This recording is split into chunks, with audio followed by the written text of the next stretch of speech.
mbokki Sénégal nuyu nañu leen am mbégteeg bànneex dellu si waat fii taxaw di leen présenté seen émission Kénu Askan Wi nañu koy amalee nag ay bés bu nekk saa su ne nag xam ngeen ne seen émission Kénu Askan Wi day ànd ak jamono ak actualité li xew tey jile ci ay bés muy tey ak ëllëg mooy forum bi ñu jagleel wàllum jàmm waaye it wàllum kaaraange askan wu takku dajaloo fii ci Ndakaaru fële ca Diamniadio ñu fay amali waxtaan yi nag bokk na ci comme ni ko forum bi dippee jàmm ak kaaraange ponk yëpp loolu la bokk na ci leneen nit li nga xamante ne mooy jéego yi ñu ci defagum waaye recommandation yi nga xamante ne defoon nañ ko daaw bu ñu ñëwee woon ci Ndakaaru fan la mbir mi toppandi waaye it yan stratégie yu bees la ñu war a teg ngir xeex ak ñooñee nga xamante ne ñooy defkatu ñaawteef yi tey nag suñu plateau ñu ci dalal docteur Ousseynou Ka nekk spécialiste en politique de défense et de sécurité xam-xamam màcc bu baax ci wàll wi ñu fas yéen ci faram-fàccee ak moom ponk yooyu yëpp yu ñuy lim ngir nag yéen mbokki safoo seen télévision ITV ñu nuyu ko dalal ko ci suñu plateau. waaw Soda ñu ngi lay nuyu di am mbégte bu baax ci invitation bi. voilà ni ñu ko waxee rek dañuy dugg ci biir waxtaan wi waaye balaa ñu gën a xuus dañuy daal di delluwaat ca Diamniadio xam ngeen ne forum bi ubbi na tey ëllëg ak jàmm lay daal di jeex bés bu nekk nag dañuy waxtaan muy ay panel ku ci nekk jël yëkkati ci kàddu jëmale ci mbir mi tey jilee bokkoon na ci ñi ci gënoon a fës ci kàddu yu ñu ci yëkkati ki nga xamante ne mooy njiitu jëwriñ ca France waaye it kii di invité d'honneur bi de président bu Mauritanie njiitu réew mi Macky Sall it addu jëmale ci liggéey bi nga xamante ne waa Nations Unies ñu ngi koy amal rawatina casque bleu yi nga xamante ne ñoom la ñuy faral di yóbbu ci zone de conflit yi wala fi terroriste yi di nekk di def naka sudul noonu ñu dem Diamniadio ànd ak suñu ndaw Moustapha Gabar Diop moom moo taataani kàddu njiitu réew mi Macky Sall. alors fi jafe-jafe bi nekk moom la ñu war a xam dëgg ñu xool nan la ñuy gën a dëgëralee jéego yi ñuy def bu jaree sax ñu def ko ci benn commandement unique ndaxte ONU moom dama jàpp ne dafa war a évoluer jàpp naa ne tamit du nekk loo xamante ni bii dañuy war a nekk fii di def li ñuy wax procès ONU maanaam di xool niñ ko layee rek ndaxte jafe-jafe yi du moom kese la soxal dëkk yi bokk ci moom yépp ñoo war a xool naka la ñu mën a xool nañu soppartee ni nga xam noonu lay doxee rawatina conseil de sécurité bi pàcc bu mag a mag la ñuy war a jox dëkk yi nga xamante ni bii ñoo nekk ci Sahel gi faaw mu nangu réformé wu li nga xamante ni bii mooy système bi muy doxee loolu nag xam naa ne du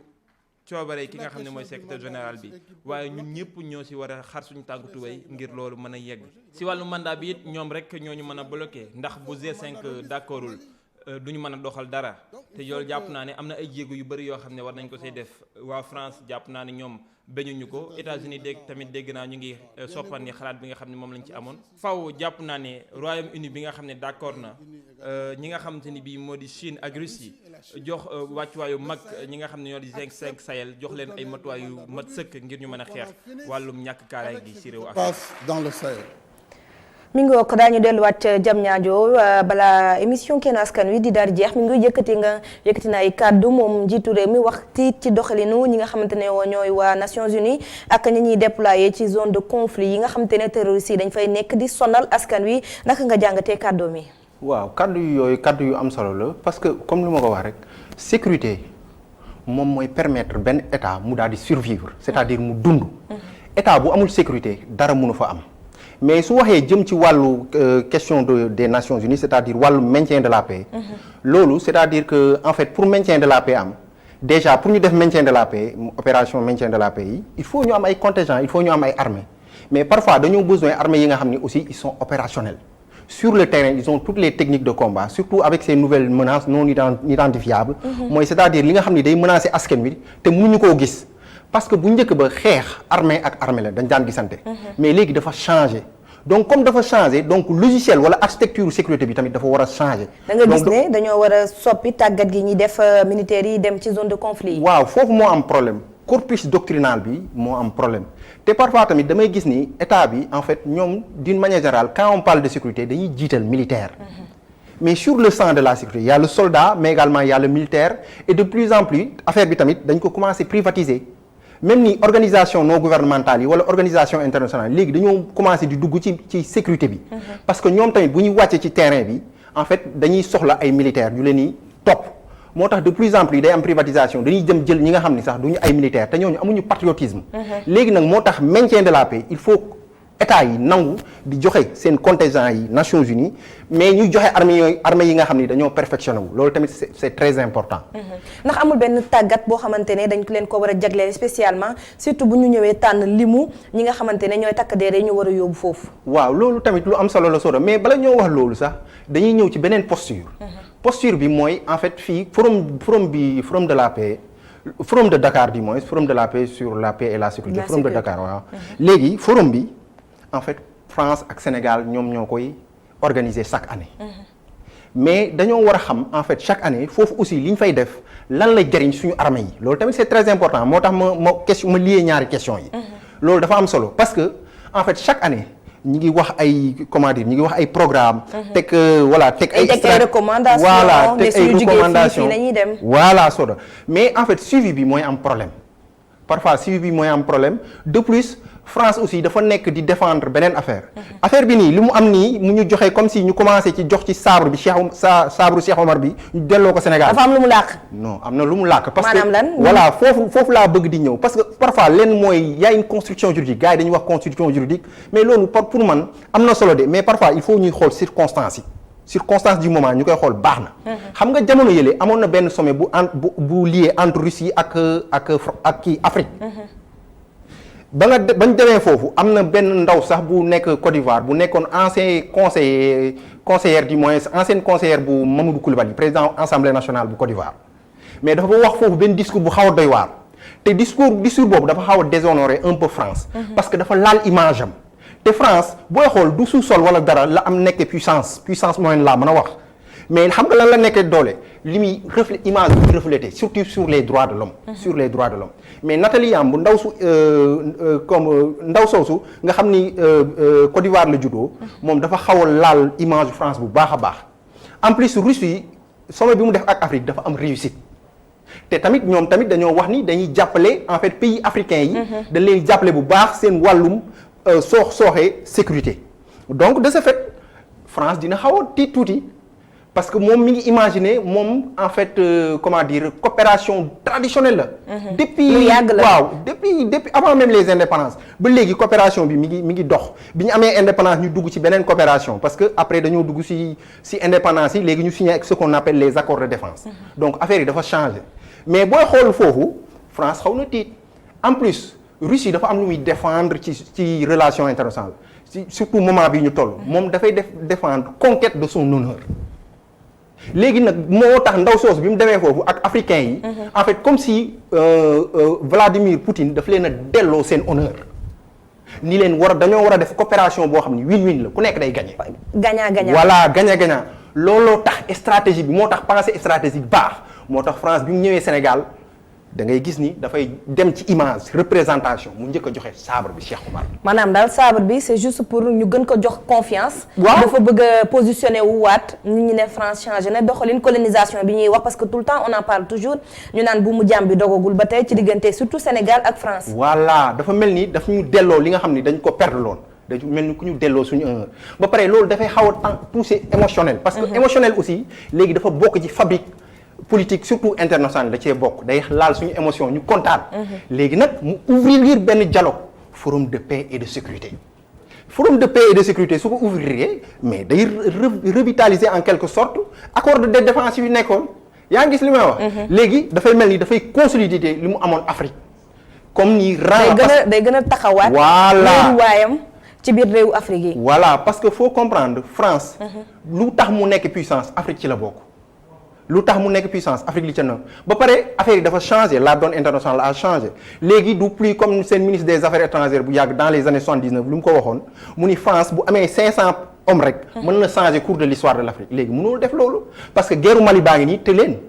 parce que c'est du fort au faible on est dans ce qu'on appelle une guerre asymétrique mooy doole yu tolloo voilà léegi moo tax optique bi day changé. moo tax ñu changé seen doxalin.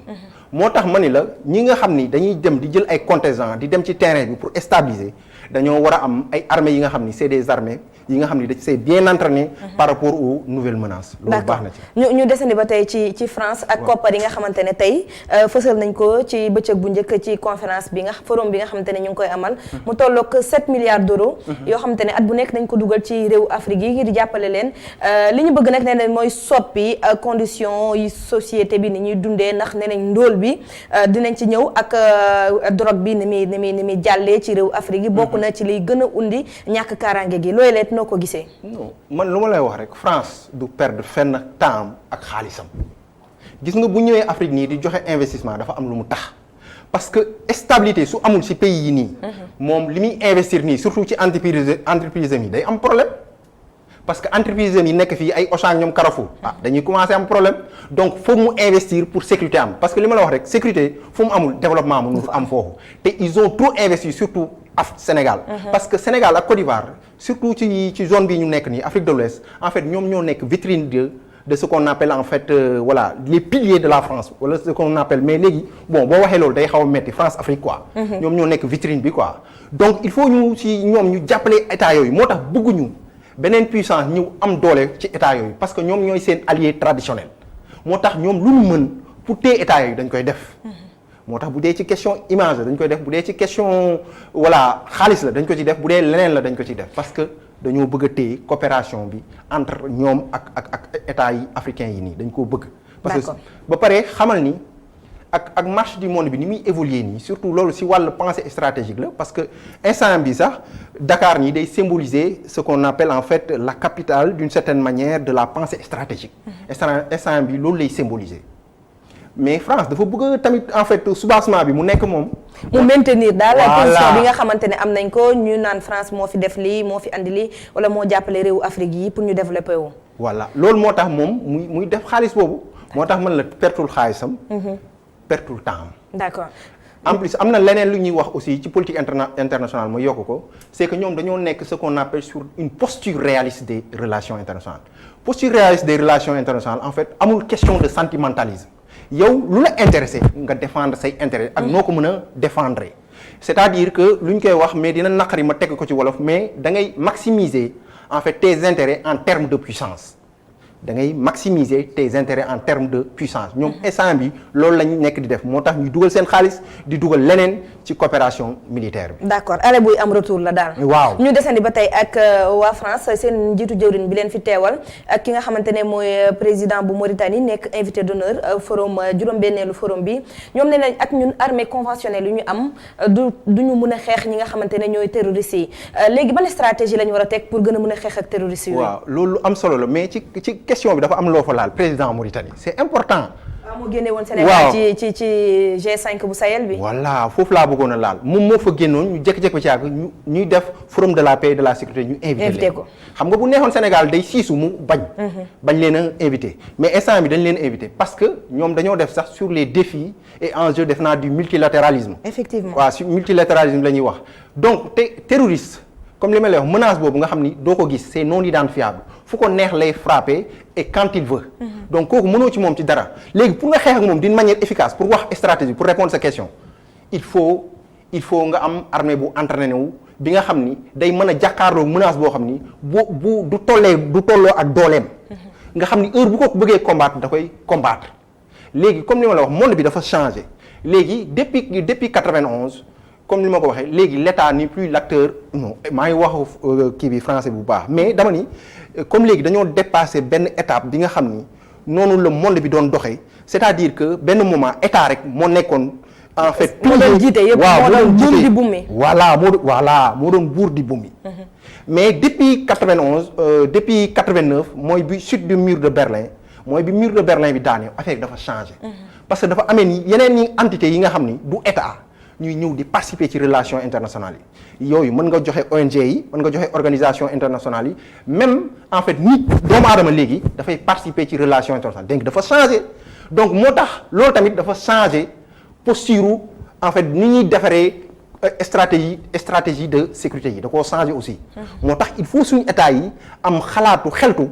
changer aussi li ma la koy wax nii suñ format armée yi moo tax boo xoolee Europe léegi ñoom nekkuñu ci format armée de masse mais dañoo nekk ci format armée professionnelle pour mën a xeex ak terrorisme ba pare terrorisme fu mu am dafay laal ce qu'on appelle en fait crime organisé mooy comme ni temps yi lu ñu gis mun na am ay mafia ñoo koy conduire mais day amaale ci suuf wàllum drogue moo tax koroog mooy bi may seen kii kase invité si affaire drogue bi ma ne ko léegi en fait route yi de la drogue yi ñoo changé tali yi nga xam ne yan lan daan jaar pour jàllale drogue bi dafa changé parce que Amérique latine dañoo xool de plus en plus en fait état yi dañoo changé parce que boobu bu njëkk ba état yi da daan lié ak kii mafia de drogue yi léegi mu am genre collaboration entre état ak les mafias mais léegi dafa changé ak tamit États-Unis ñu gisee tamit ñoom ñu commencé en fait yokk seen doole ci wàllum xeexum drogue bi léegi moo tax dañuy dem xool état yi nga xam ne ñoo gën a faible pour jàllale fa drogue bi ce qu'on appelle les fourmis quoi mooy yoon yi léegi ñu changé ko léegi nag comme côté Afrique de l'Ouest bi xam nañu état yi ñi ngi nekk en crise mais c'est faible donc architecture sécuritaire bi baaxul donc non facilement day jaaree entrechemin te parfois nii cartel yooyu dañuy am xaalis bu baax a baax xaalis yooyu parfois sax day dépasser suñu budget état yi moo tax lu ñu bëgg a def dañ koy def ba pare dañuy lëkkoo ak parfois yenn autorités yi nga xam ni amuñu benn patriotisme ñoom parfois dañuy lëkkoo ak ñoom loolu tamit dañ ko war a wax ñu xam ko parfois loolu day am boo demee Mexique autant danañ am sax parti yi nga xam ni en fait mafia yi wala cartel de drogue yi ñooy joxe kii bi nu mu tudd contribution pour ñu dem participer ci élection yi donc nga xam ni loolu fort na moo tax il faut ñu def attention ci loolu mais loolu pour résoudre ko mënuñu koo def Sénégal état du Sénégal rek mënul xeex loolu foog ñu dajale seen doole voilà il faut ñu def genre coalition moo tax ñoom ñu ni multilatéralisme léegi jóge nañ ci unilatéralisme benn état rek mënul xeex fléau yi am yi c'est-à-dire mooy menace non diffuse yi benn état rek mënu koo xeex parce que nit yi dañuy jaar ci frontières yi mënoo leen téye tout le temps nga nekk di contrôle dafa xaw a metti te ñun suñu état yi ak seen armée yi dafa kii bi dafa ndaw waaw nombre bi dafa ndaw donc il faut ñu lëkkaloo suñ biir moom la ñuy wax multilatéral ñu lëkkaloo suñ biir liggéey ci frontières yi di aussi di jokkalante ci wàllum renseignement loolu tamit am na ci solo parce que renseignement baax na ci mais renseignement dafa nekk loo xam ne dafa xaw a sensible parce que c'est un secteur stratégique de l'État loolu day symboliser en fait li ñuy wax puissance de l'État moo tax duñ ciy jokkalante bu baax mais am na foo xam ni dafa war a nekk li nga xam ni dafa circonstanciel duy continuer quoi ci wàllum renseignement loolu la ñu war a régler il faut ñu régler ko entre les états bu ñu ko régler rek day xaw a metti foofu solo d'accord mais chaque année dañuy gis ne suñu defee forum bi ba pare dañuy génne ay recommandations maanaam ñu naan lii la ñuy def lii la ñuy toppani daaw rek ay recommandations génnoon na daaw jékk naka ni mel mais mu mel ni suivi bi dafay des ci wànn wi ci fànn boobu loolu de xam naa ni chaque année xaw ma ñu ngi koy def wala ñu ko def am na benn centre chez EDS centre des hautes études de défense et de sécurité bu nekk Dakar moom sax moo nekk commission scientifique wu wàllum forum de Dakar mais ñoom aussi chaque année war nañoo def benn rapport aussi def communication ci rapport bi xool def évaluation ci par rapport li ñu defoon daaw est-ce que am na avancement parce que daaw dañ doon wax développement ak sécurité loolu enjeu yooyu lañ doon gën a xool mais est-ce que loolu bu ñu xoolee évolution surtout suñu côté bi du point de vue de l'Afrique de l'Ouest mais est-ce que am na évolution non am na problème li ñu gis kay mooy terrorisme bi dafa gën a jàllaañoo ci réew yi terrorisme bi day menacer bu baax suñu état yi ba pare di yàq seen stabilité mara dem si mais état Mali bi nii instant bi dafa fragile mi ngi dem sax ba mel ni genre Somalie dafa faible ba nga xam ni gouvernement mënatul siéger foofu pour def conseil des ministres day obligé dem Djibouti wala mu dem ay Éthiopie pour mën a def ay gouvernement loolu ñaanalul leen ko mais tamit war nañu xoolaat leneen parce que ñu ngi wax France ak Sénégal war nañoo xoolaat aussi coopération France ak Afrique nañ lañ koy defee ba mu gën a puissante parce que nii dafa xaw a am lu des parce que parfois wax nañ amoon na renforcement des capacités africaines pour le maintien de la paix doon nañ fi wax yooyu am na yeneen programme mais parfois suivi bi aussi day manqué te parfois ñun suñu armée yi day manqué logistique il faut ñu jumtuwaay yi leen di dimbali bu baax suñu demee di jàmmarloo voilà loolu dafay manqué parfois il faut ñu jàpp ci loolu tamit expertise bi il faut ñu xool ko ba pare tamit suñu pays africains yi tamit ñu bañ a rester rek dañuy rester ci coopération traditionnelle bi parce que am na yeneen état peut-être ñi nga xam ni am nañ expertise militaire boo xam ni moo gën a kii c'est-à-dire moo gën a baax wala moo gën a yéwéne que bu France. loolu tamit bu ñu tëj nañu tijji nañu ubbeeku. waaw parce que Sénégal même sax de plus en plus parce que am na accord de défense ak États-Unis bon comme ni may gisee nii évolution relation internationale bi peut-être mun naa am coopération ak Russie on sait jamais. d'accord waaw ñu ngi koy wax léegi puisqu'on parle de paix et de sécurité jàmm ak kaaraange Mali di suñu dëkkandoo yu ñu jege loolu la fa xew gis nañ ni mu demee gis nañ ne boobu ba tey kenn mënul tëttee ña fa nekk Samba Boy di def naka su dul noonu ndax mënuñu am tiitaange ñun réewu Sénégal.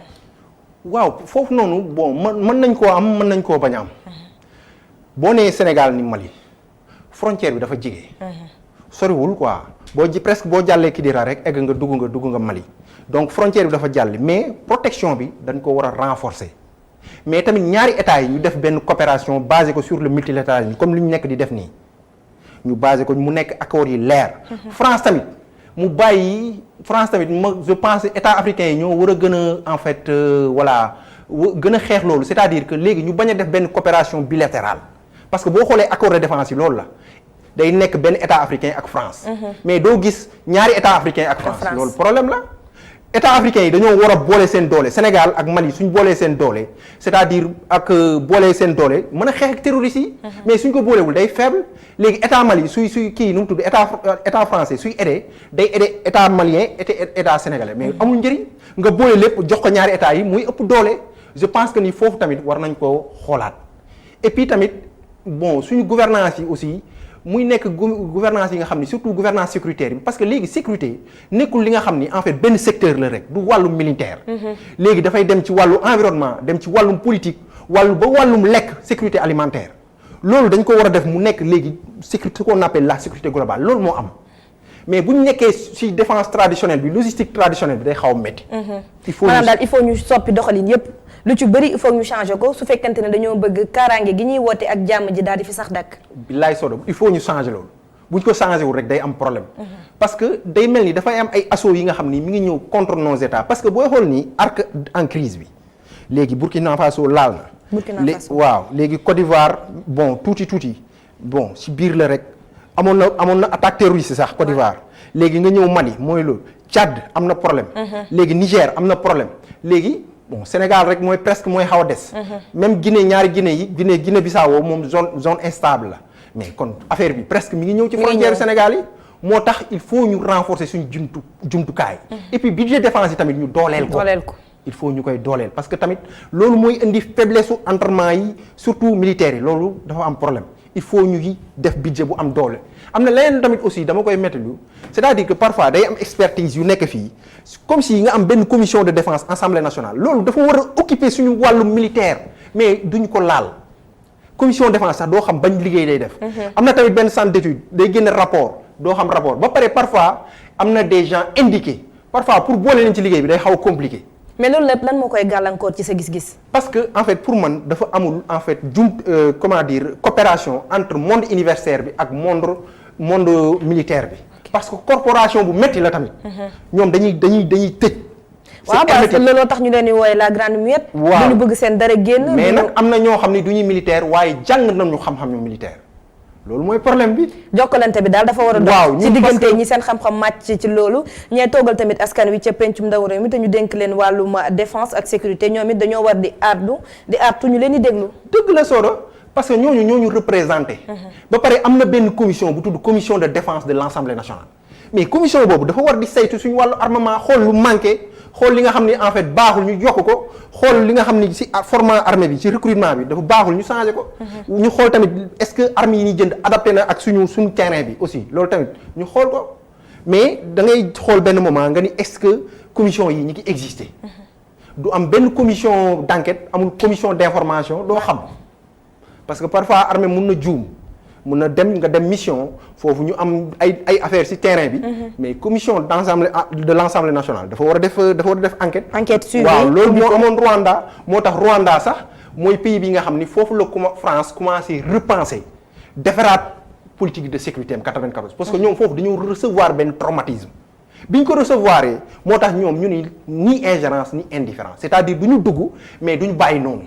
léegi politique boobu la ñuy doxal ba pare. daal di abandonné lu ñu doon wax pays de pays du champ yi quoi pays yi nga xam ni précaré africain la léegi ñu bàyyi loolu léegi dañuy nekk ci ce qu'on appelle des zones prioritaires léegi noonu la ñuy politiquer seen politique sécuritaire yi. moo tax nag ñun suñu état bi il faut ñu changer suñu manière bi nga xam ni moom la ñuy defaree suñu politique de défense yi dafa am solo. jërëjëf trop. jërëjëf docteur Ousseynou Ka li ñu cërale woon ci waxtu jeex na tàkk ma bàyyi la nga tàggoog téléspectateurs yi. waaw ñi ngi tàggoog téléspectateurs yi bu baax di voilà di la gërëm bu baax ci émission bi parce que yi baax na pour leeral parce que xam-xam yi dafa xaw a pointu yi et puis experts yi bariwul donc dafay baax ñu koy waxtaanee en plus may demander tamit autorités yi. en fait ñuy ñëw ci monde universitaire bi. parce que ñun dañuy liggéey. mais xam-xam bi ñuy liggéey pour Sénégal la. parce que man dama jàng France ba pare ma bàyyi li ma doon def lépp ñëw pour servir sama dëkk. mais parfois yow li ngay jàng noonu sax day am problème pour nga servir sa dëkk te pourtant li ñuy wax nii parfois sax yaa leen koy gën a xam. expert par ci par là et puis bon boo xoolee sax notion yi muy wax baaxul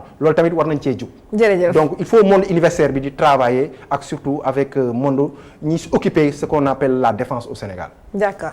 jërëjëf mu nekkoon docteur Ousseynou Ka xam-xamam màcc bu baax ci wàllum politique de défense et de sécurité tey suñu émission Kennu Askan Wi fii lay daal di yem ñu doon waxtaanee ci forum international bi ñu jagleel wàllum jàmm ak kaaraange di am tey ak ëllëg fële ca Diamniadio lépp lu fa xew nag daa ngeen ko am ci seen télévision ITV di leen jox dig daje ba ëllëg ak jàmm wasalaam.